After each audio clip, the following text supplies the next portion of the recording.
So the next position is the floor manager position. Floor managers are important because they help the studio control room communicate with people on the floor. Now, for our purposes, it's pretty obvious that our studio is not that big and we could really just yell at each other.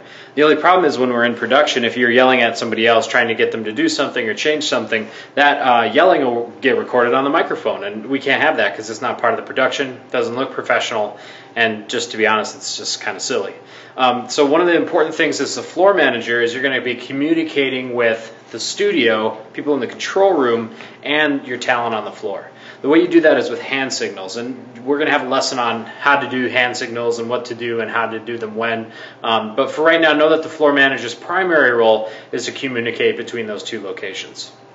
For our purposes, the one thing that's really important is to get the talent or the anchors mic'd up in the morning. The floor manager also communicates between the audio mixer, the anchors, and anybody else on the production staff to make sure that their microphones are working properly, to make sure they know who is anchor 1 and anchor 2, when we'll be switching between the two, and any other tiny little details that might need to be worked out. Once the production gets started, we might not have anticipated before the production. So we're going to take a look at setting up a microphone for an anchor and how to turn it on and off and some of the little features inside of the microphones. So one of the things we're going to talk about is wireless microphones. Now, I have a wireless microphone here. This is the one that we use on set back in JTV. Where I'm at located currently is right when you walk in the door. There's a cabinet where you would get your headsets. Microphones are also located in the cabinet right next to it on this padded section here. So I'm going to show you guys how to set these microphones up, turn them on and off, and what to do with the microphones. So the first thing you're going to want to do when you get your microphone is you're going to want to make sure that you just unwind the lavalier microphone from the microphone body pack. Now, it's important to be careful with these because I don't have a whole lot of them, and if you're not careful with this microphone cord, it can get kinked and it will stop working.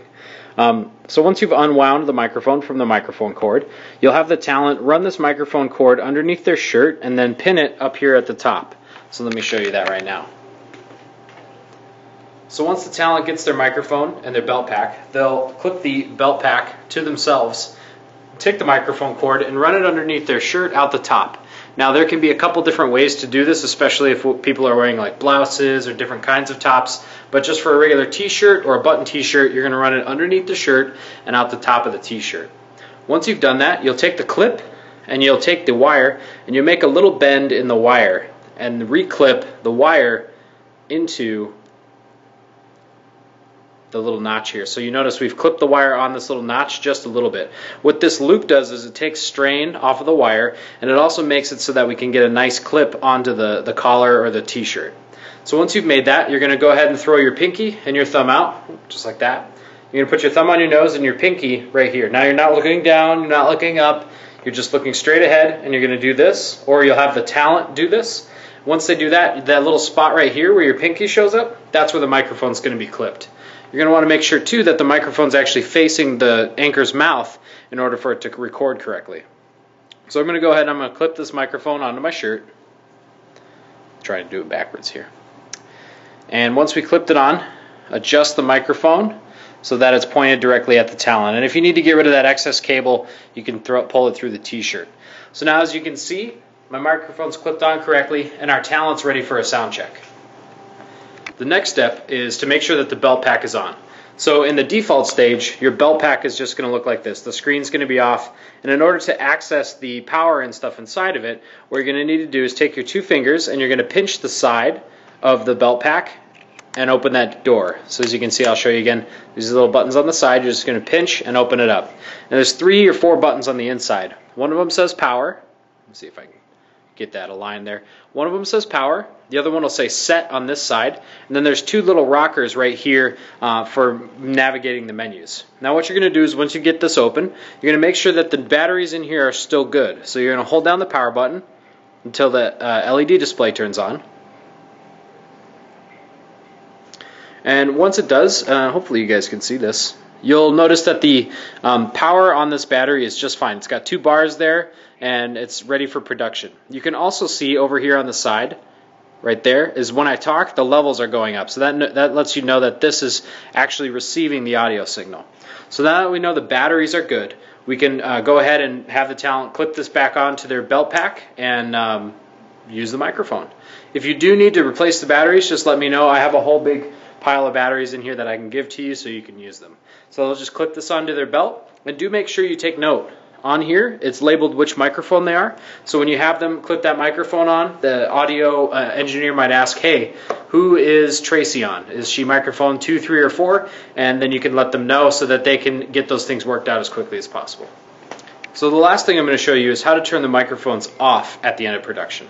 So if you have your microphone here, you're going to simply pinch the sides, so open that door again, and you're going to push the power button. You're going to push down, and it's going to ask you if it wants to unlock. And then lastly, you'll push set in order to get it to unlock. So once again, we're going to do power, push down, and then set to unlock it. Now it's unlocked, and we'll hold the power button until that screen turns off and the light turns off in the front. You'll also see, as you saw, it'll tell you that it's saying that it's off. So what we're going to do now is we're going to look at frequencies and how these microphones actually relate to the receivers in the studio. So one of the important things about audio production is knowing about wireless microphones. They're a powerful tool, and if you don't know how to use them, it can be pretty detrimental to the production. So one thing I'm going to show you here is we have two things. The first thing is I have my transmitter, and then I have my receiver on my rack in here. So I want you to take a look, is if you can see on my belt pack here, hopefully that'll zoom in for. So yeah, there it is. So there's our frequency, 5570. So it's 55.70, and that's the channel, and this is megahertz. And so if we look over here on our receiver, you'll notice that I've already mic'd these, or set these up so you know which mic it is, channel 4, but you can see that the frequency is the same. Otherwise, these microphones wouldn't be able to see each other. Now, you're actually able to change the frequencies on here and on the microphone if, let's say, you're getting a whole lot of feedback on one specific channel, or maybe you have another microphone already on that channel. You can change those as you need to. For our purposes, we really just keep these at the channels that they're on. We don't really need to mess around with the menus all that much, only because we have them pretty much set up and ready to go. Now, from time to time, you might get an anchor who's a very quiet talker. That can be a problem, and usually it's something we would want to fix on the audio mixer.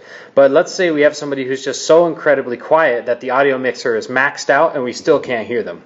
So there's a couple things we can do on the belt pack here in order to bring up the sensitivity of the microphone. We're first going to go ahead and unlock it like we did before. So power, down, and set. And then we're going to use these buttons here to navigate to, first you're going to hit set. Find the sensitivity, okay? So you hit set, and then you hit set again, and you can change the sensitivity on this microphone. Negative, remember, the more negative number you have, so negative 30, negative 40, negative 50, that's going to make the microphone less sensitive, all right? So the closer to 0 you are with your decibels, the more sensitive the microphone's going to be. So if I set my microphone at negative 39 decibels and say select, it's going to store that for me.